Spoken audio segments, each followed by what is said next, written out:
Passport மட்டும் இருந்தா போதும் ஃபாரின் ட்ரிப் போயிட்டு வந்துடலாம் நினைச்சிட்டு இருந்தீங்கன்னா உங்களுக்கு தான் இந்த வீடியோ. ஏன்னா ஃபாரின் ட்ரிப் போக பாஸ்போர்ட் மட்டும் பத்தாது, அந்த கண்ட்ரியோட விசாவும் உங்களுக்கு தேவைப்படும். விசா இல்லைனா எந்த கண்ட்ரிக்குள்ளயுமே உங்களால போக முடியாது. அப்போ இந்த விசாவை எப்படி ஆன்லைன்லயே ஈஸியா அப்ளை பண்ணலாம்னு பாப்போமா? இந்த வீடியோ செம்ம இன்ட்ரெஸ்டிங்கா இருக்க போது, அதனால இந்த வீடியோவை ஸ்கிப் பண்ணாம ஃபுல்லா பாருங்க. இப்போ நம்ம அப்ராட் போகணும்னாலே விசாங்கிறது ரொம்ப கட்டாயமான ஒரு விஷயமா மாறிடுச்சு. நிறைய கண்ட்ரீஸ்ல நம்ம அங்க போயிட்டு கூட விசா எடுத்துக்க முடியும். பட் அதோட ப்ராசஸ் ரொம்ப அதிகமாவே இருக்கும். அது மட்டும் இல்லாம உங்களோட வெக்கேஷன்ல பாதி டைம் அதிலே செலவு பண்ற மாதிரி ஆயிடும். இந்த மாதிரி டைம் வேஸ்ட் பண்ணாம ஆன்லைன்லயே எப்படி இ விசா எடுக்கலாம் தான் இந்த வீடியோல பார்க்க போறோம். அதுவும் இந்த வீடியோல பாலிக்கு தான் இ விசா எப்படி அப்ளை பண்ணலாம்னு பார்க்க போறோம். அதனால நான் கீழ கொடுத்திருக்க இந்த வெப்சைட்டுக்குள்ள ஃபர்ஸ்ட் வந்துருங்க. இப்போ இந்த வெப்சைட்ல அப்ளைன்னு ஒரு ஆப்ஷன் இருக்கும். அதை இப்ப கிளிக் பண்ணிக்கோங்க. அதை கிளிக் பண்ண உடனே உங்களுக்கு நெக்ஸ்ட் பேஜ் போகும். இந்த பேஜ்ல நாம எல்லா இன்ஃபர்மேஷனுமே ஃபில் பண்ற மாதிரி இருக்கும். சோ இப்போ ஃபர்ஸ்ட் ஒன்ல நீங்க எந்த கண்ட்ரில இருந்து வரீங்கன்னு சொல்லி கேட்டிருக்காங்க.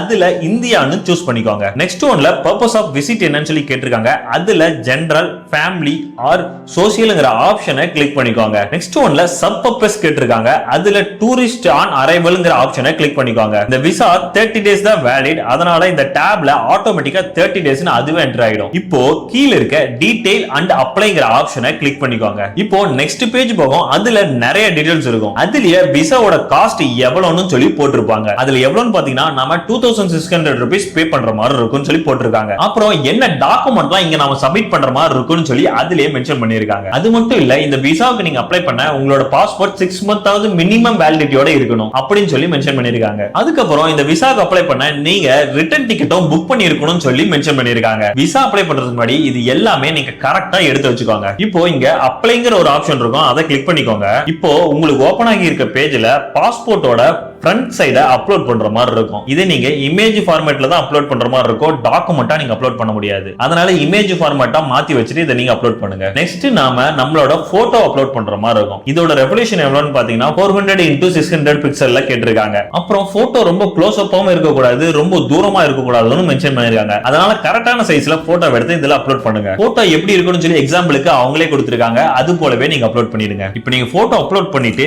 நெக்ஸ்ட்ங்கற ஆப்ஷனை கிளிக் பண்ணிக்கோங்க. இந்த பேஜ்ல நாம பர்சனல் டீடைல்ஸ் எல்லாமே என்டர் பண்ற மாதிரி இருக்கும். எல்லாத்தையுமே இங்க கரெக்ட்டா என்டர் பண்ணிடுங்க. நெக்ஸ்ட் டாக்குமெண்ட் இன்ஃபர்மேஷன் கேட்டிருக்காங்க. அதுல டாக்குமெண்ட் டைப்ல பாஸ்போர்ட்டை கிளிக் பண்ணிக்கோங்க. நெக்ஸ்ட் டாக்குமெண்ட் நம்பர்ல உங்களோட பாஸ்போர்ட் நம்பரை என்டர் பண்ணிக்கோங்க. அதுக்கப்புறம் நேஷனாலிட்டி கேட்டிருக்காங்க. அதுல இந்தியன் சொல்லி கொடுத்துருங்க. நெக்ஸ்ட் உங்களோட பாஸ்போர்ட் டேட் ஆஃப் எக்ஸ்பைரி கேட்டிருக்காங்க. அதுல உங்களோட பாஸ்போர்ட் எக்ஸ்பைரி டேட்டை கொடுத்துருங்க. நெக்ஸ்ட் உங்களோட பாஸ்போர்ட்டோட இஷ்யூயிங் கண்ட்ரி கேட்டிருக்காங்க. அதுல இந்தியான்னு மென்ஷன் பண்ணிடுங்க. நெக்ஸ்ட் அட்ரஸ் டீடைல்ஸ் எல்லாம் கேட்டிருக்காங்க. அதுல நீங்க எங்க ஸ்டே பண்ண போறீங்களோ அவங்களோட டீடைல்ஸ் இங்க என்டர் பண்ற மாதிரி இருக்கும். நெக்ஸ்ட் மெயின் டாக்குமெண்ட்லாம் அப்லோட் பண்ற மாதிரி இருக்கும். இதுல நீங்க 2 டாக்குமெண்ட் அப்லோட் பண்ற மாதிரி இருக்கும். ஃபர்ஸ்ட் ஒன்ல உங்களோட பாஸ்போர்ட்டோட ஃப்ரண்ட் அண்ட் பேக் சைடுமே நீங்க அப்லோட் பண்ற மாதிரி இருக்கும். நெக்ஸ்ட் ஒன்ல உங்களோட ரிட்டர்ன் டிக்கெட்டை நீங்க அப்லோட் பண்ற மாதிரி இருக்கும். இது ரெண்டுமே நீங்க பிடிஎஃப் ஃபார்மேட்ல தான் அப்லோட் பண்ணனும். மறந்தாப்ல இமேஜா அப்லோட் பண்ற போறீங்க. நெக்ஸ்ட் கான்டாக்ட் டீடைல்ஸ் எல்லாம் கேட்டிருக்காங்க. அதுல உங்களோட கான்டாக்ட் டீடைல்ஸ் கரெக்ட்டா என்டர் பண்ணிடுங்க. அதுல ஃபர்ஸ்ட் ஒன்ல உங்களோட மெயில் ஐடி என்னன்னு கேட்டிருக்காங்க.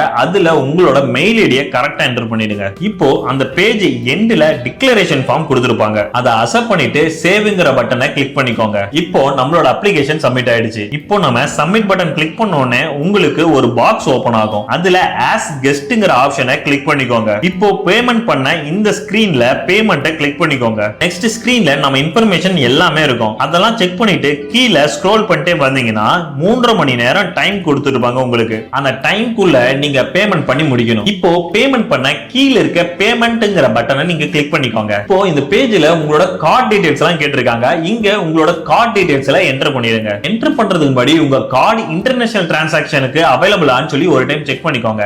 சப்போஸ் அதை ஆஃப் பண்ணி வச்சிருந்தீங்கன்னா அதை ஆன் பண்ணிட்டு என்டர் பண்ணுங்க. இப்போ நெக்ஸ்ட் பேஜ்ல உங்களோட கார்டோட ஓடிபி கேட்டிருப்பாங்க. அதுல உங்களோட ஓடிபியை கரெக்ட்டா என்டர் பண்ணிடுங்க. நீங்க பேமெண்ட் கம்ப்ளீட் பண்ண கொஞ்ச நேரத்திலேயே உங்க மெயிலுக்கே உங்களோட இ விசா கரெக்ட்டா வந்து சேர்ந்துரும். இதே போல நீங்களும் ஈஸியாவே வீட்ல இருந்த மாதிரி இ விசாவை அப்ளை பண்ணிக்க முடியும். இந்த வீடியோ பிடிச்சிருந்தா லைக் பண்ணிட்டு அப்படியே கீழே இருக்க ஃபீட்பேக் செக்ஷன்ல உங்க ஃபீட்பேக்கை கொடுத்துட்டு போங்க.